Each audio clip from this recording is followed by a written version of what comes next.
No i teraz zjeżdżą w dół i obejrzymy sobie, jak to fajnie właśnie się jedzie, nie?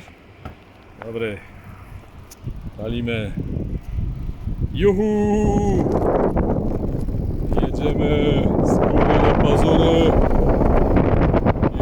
Ciuchu. To ciężko.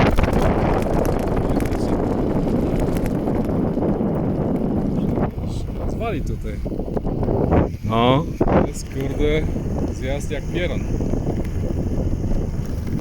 Cały czas na hamulcu.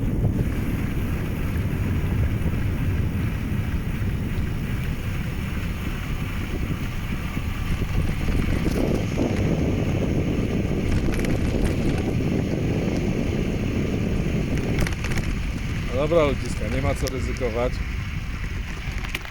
Trzeba trzymać te hamulce, trzeba trzymać, nie ma co tam ryzykować. No, można tu, można tam, ale jest górecka. No, na razie spadnie.